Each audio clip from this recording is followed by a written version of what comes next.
save me some.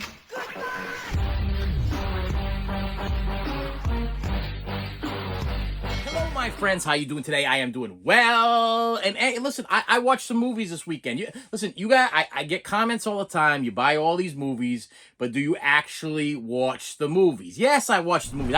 I try to watch as many as I possibly can in such little time that I have. You know, in between work and family and whatever, I try to squeeze.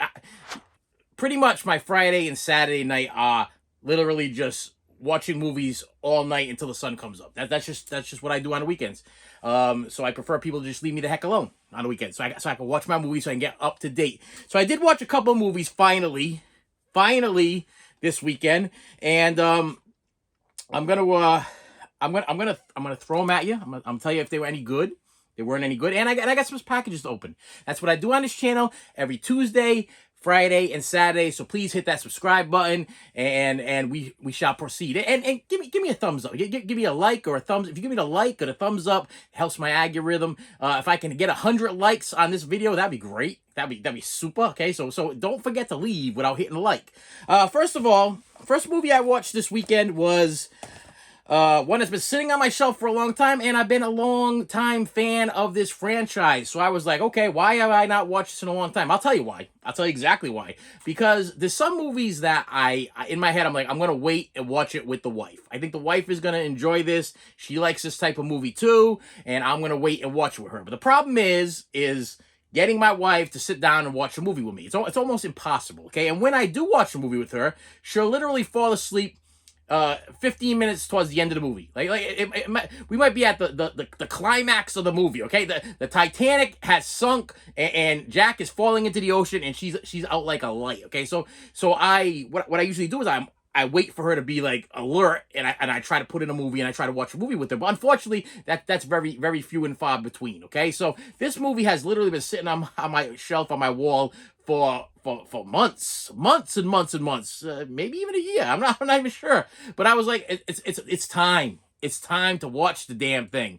And it's the movie Evil Dead Rise. Now, I will tell you, I felt like they were digging. They were digging deep. They were deep digging. They were deep digging to try to get that feeling of the original Evil Dead in some form. I mean, we had the Necronomicon. We had the Come Get Some. I mean, this girl or whatever, she tried to use words that Ash would say. I don't know. To me, it was this was like the movie Mama. Okay, remember that movie Mama, the horror movie Mama? Okay, matter of fact, while I was watching, my daughter came in, and my wife came in. Actually, my wife came in first. She's like, what are you watching? I'm like, I'm watching Evil Dead. She goes, it looks like Mama. I'm like, kind of giving me some Mama vibes. Okay, it's not what it wasn't giving me was Evil Dead vibes. It wasn't giving me that feeling of Evil Dead or Evil Dead 2. I got to tell you, what it did make me think of is how much people really enjoy the Evil Dead franchise. And when I say the franchise, I mean Evil Dead 1, Evil Dead 2, and Army of Darkness. Now, I will tell you the Army of Darkness, and please don't flip out on me, is my least favorite out of the three main movies. For some reason, I find Army of Darkness to be more of a comical than a horror movie. It was more of like Army of Darkness literally could have been a Monty Python movie. To me, I felt like it could have been a Monty Python movie. It could have been like a Holy Grail or one of them. It had that kind of feel to it. This thing, they tried really hard to make it into this really creepy, dark horror movie. They could have dropped the whole Evil Dead as being even part of this. This could have been a standalone horror movie that just could have came out, and people would have been like, all right, it's one of them again. Instead, they decided to cash in on the franchise, and I just wasn't feeling it. I'm sorry, I didn't get, number one, I didn't get scared. There wasn't any jump scares. There wasn't any scares. I thought the acting wasn't so great. Even this creepy lady here, the mother who becomes the dead or whatever, she didn't scare me at all. Okay, I didn't have one little inkling of fear or worry for the family.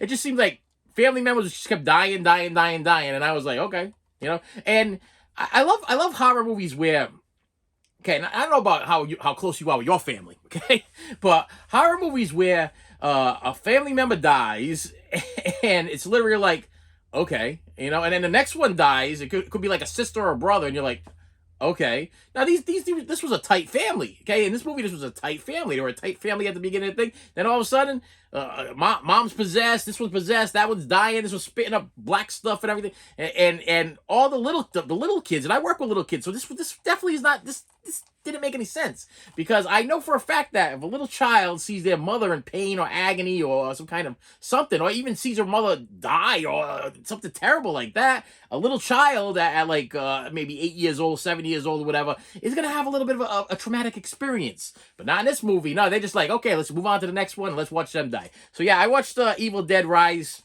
Wasn't a big fan.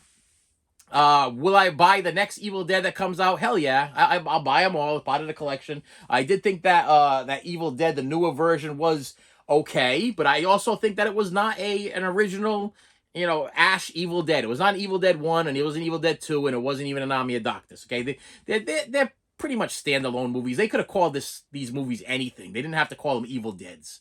That's all I gotta say about that. And the next one I watched is, and I'm gonna tell you something. This was fun. Okay, I had fun with this movie. Okay, and it's been out for a long time, and I probably should have watched it. I've never purchased it. I never owned it on any format. Okay, so I ended up picking it up, and it's the movie Leviathan, and underwater horror. I don't know. I don't know what clarification. I don't even know how to explain it. Okay, I gotta tell you that the monsters in the movie remind me very of The Thing-ish. Okay, the original The Thing-ish, the one with Kurt Russell, had that kind of feel. But I didn't even expect monsters. I went into this thing totally blind. I didn't even read the back. Okay, I just was like, it's got Peter Weller in it. I'm gonna watch it. It's got Peter Weller. I'm hoping for a good Peter Weller film after watching. I think it was Shakedown. After I watched Shakedown, I was kind of like, this was not a good Peter Weller film. This was probably one of his weaker films. And I don't know if it was because of him or it was because of the other guy or because I had a strange feeling during Shakedown that the two actors, Peter Weller and who's the other guy? The guy from Roadhouse. I'm gonna be able to remember his name. You know the guy I'm talking about. The older guy from Roadhouse. Wow, draw a quick blank.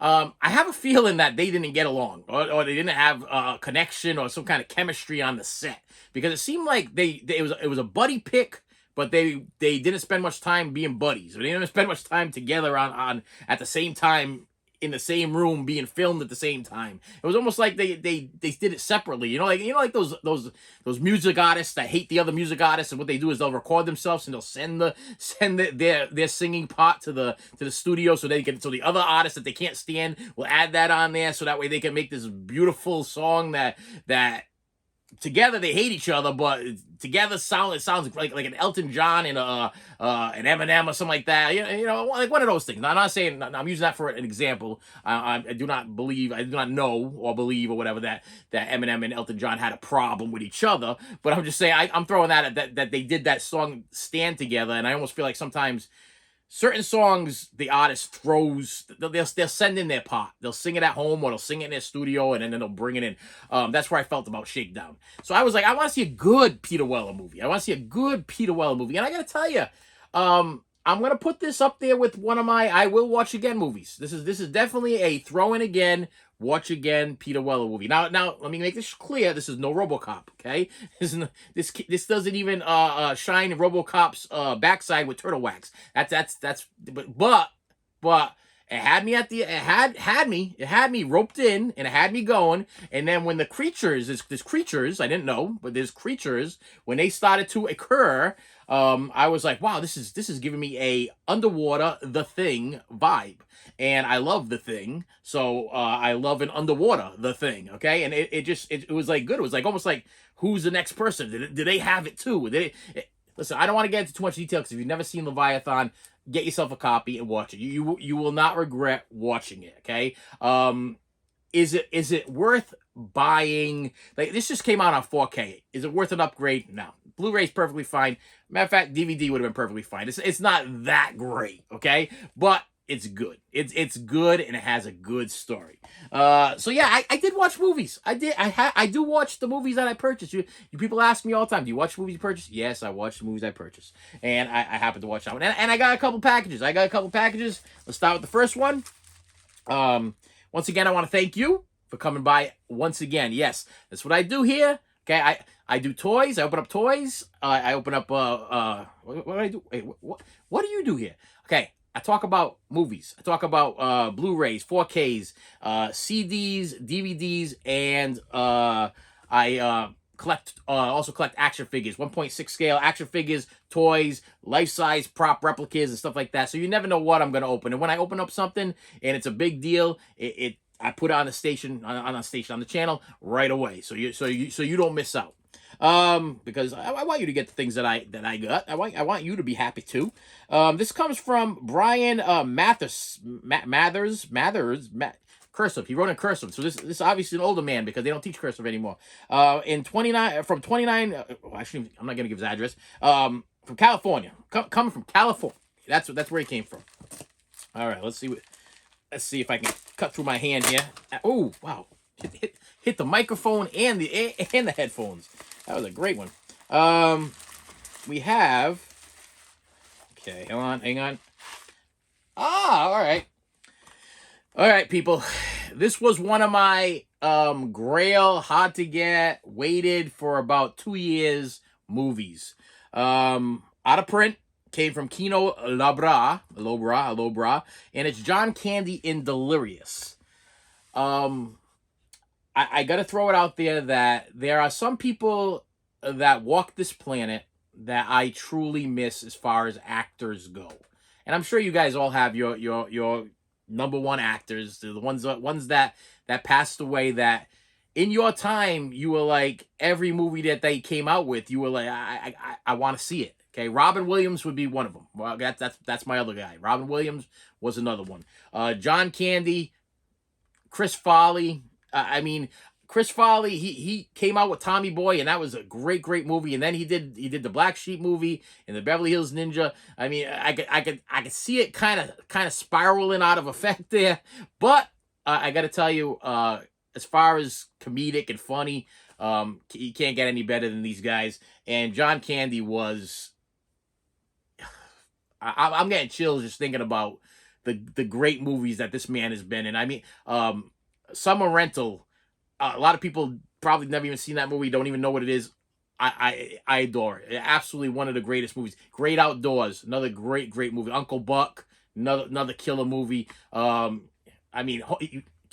even his cameo in Home Alone made the movie just that much better. Just this man, he oozed of joy. That's the way I felt. Every movie I ever seen him in, I just felt good about. I felt good that I was able there to see it. I would be a part of it. And Delirious, I did not have in my collection in any format. I had it on VHS back in the day, and then when Kino put it out, I kind of just bypassed it because they released a bunch of them. I think it was Once Upon a Time. It was another one. It was like a whodunit movie with him, and I ended up grabbing that one, but then I didn't grab this one because money was a little tight that week. And then what happened was, I think it was like the week after, it went out of print.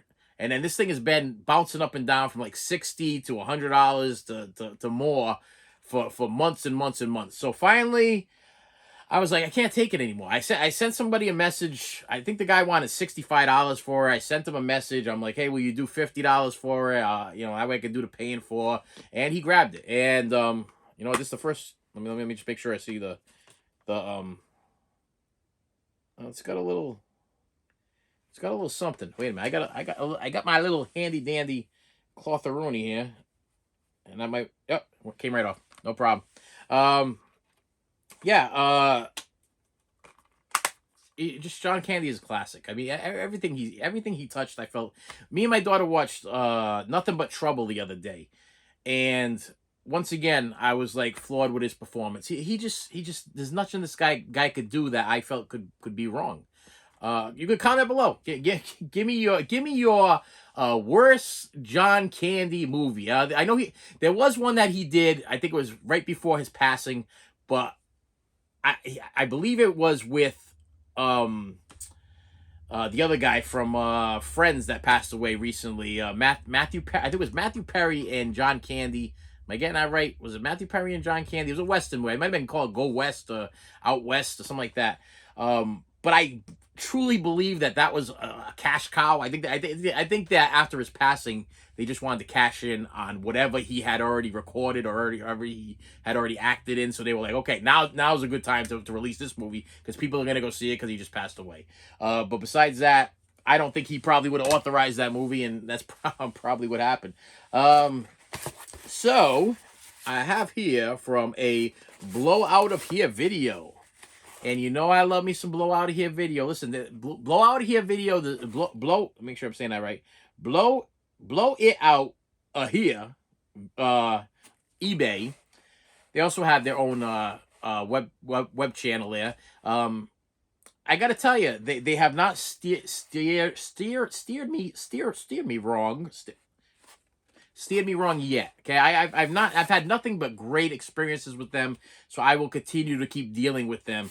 And every time I buy from them, I usually buy in 3. Now let me make this clear. Sometimes they do not ship them all in 3. Like this is what I got. This does not feel like 3 Blu-rays. This feels like 2 Blu-rays. So hopefully the one that I wanted was in here, but if not, then I know it's going to be in a separate package, and it'll probably come in by the end of the week or so. Then I'll be doing another video precisely on that.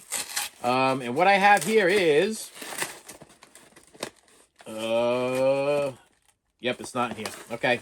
All right. So the one that I wanted is not in here, and I will tell you which one it was. It was the James Cameron's The Abyss. They re-released the new edition that they just put out on 4K, and I wanted to collect all of the new James Cameron stuff because it's been getting such bad media, and it's been getting just people have been complaining. A lot of complaints. And I'll get more into that later on. But I will tell you, it's not in here. What I ended up getting was a movie that I've never heard of before. I never saw before, but this was a cheap one. This was a $12.99 one, but I got 20% off of it because you buy 3, you get 20% off. So this was a 20% off one.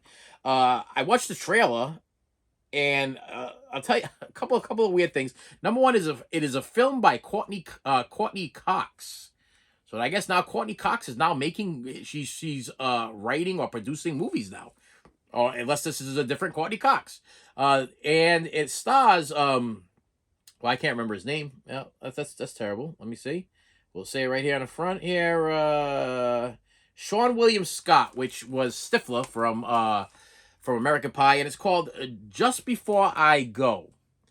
Now, I was just looking for the last purchase to fill in my gap to get my 20% off.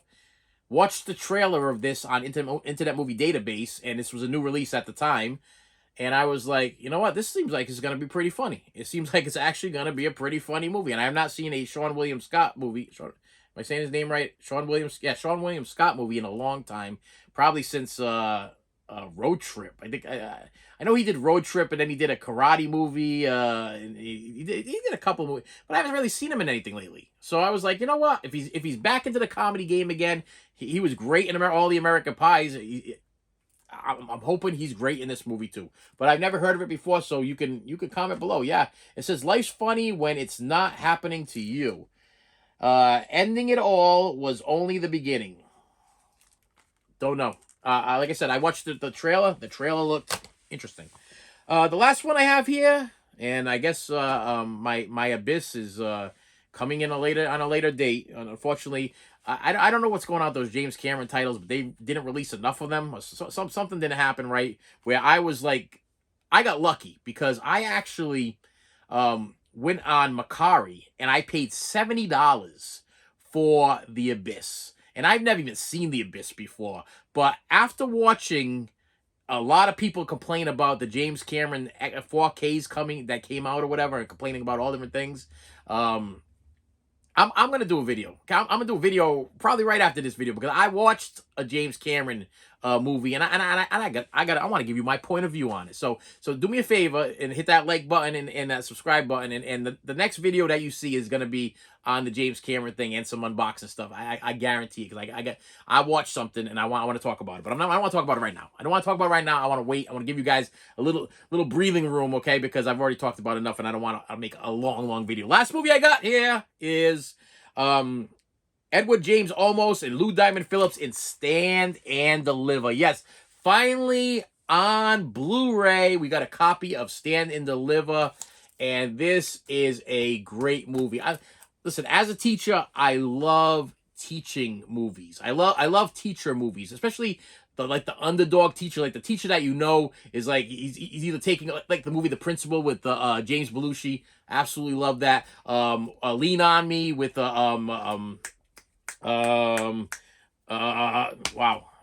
Forrest Whitaker. No, it's not Forrest Whitaker. What's the Freckles? Wow, that's Robin Hood. I can't believe this. It's like one of my daughter's favorite actors. There's not a movie that he's in that she does not absolutely love. Why am I drawing a blank? Because he is like one of the most famous actors. He's even like Batman's Alfred, whatever, the guy that makes the weapons and stuff. And I got an M. I got an M in my mind. I got an M in my mind, guys. Hang on. I got an M in my mind. All right. How should I search for this? How should I search for this? What would be the best way? Star of the movie Leon. Morgan Freeman. Wow, that should have been a lot easier. Yes. Listen, personally, I love me some Morgan Freeman, some Shawshank Redemption. Actually, I can't think of a bad Morgan Freeman movie. He's been in so many great movies. It seems like he's in every movie. Like you can't spit and not hit a Morgan Freeman movie probably somewhere on one of these walls. He's done adult movies and kid movies. He's done action movies. He's done dramas. He's done Driving Miss Daisy. Oh my gosh, what a great movie that was.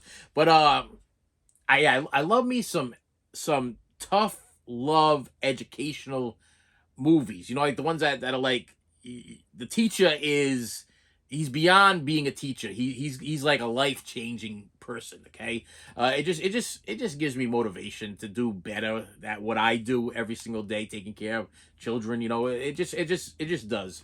And I loved this movie. I mean, this one's up there with Lean on Me. Lean on Me, for some reason, did not get a Blu-ray release also. That's another one that I'm waiting for, a Lean On Me Blu-ray release. The Principal did get a Blu-ray release. I do own The Principal on Blu-ray, but I do not own Lean On Me on Blu-ray. I'm still walking around with my Snapper case Lean On Me. And that one is probably one of my favorites out of the you know, teachers, principals that making the changes in people's lives. That's exactly what this is.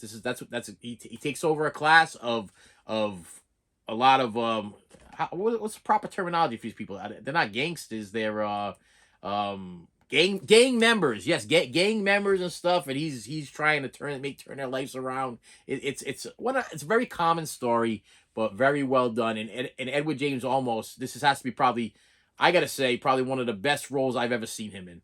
And with that said, my friends, I am bringing this episode to an end. I appreciate you, and I will see you later. You should have saved me some.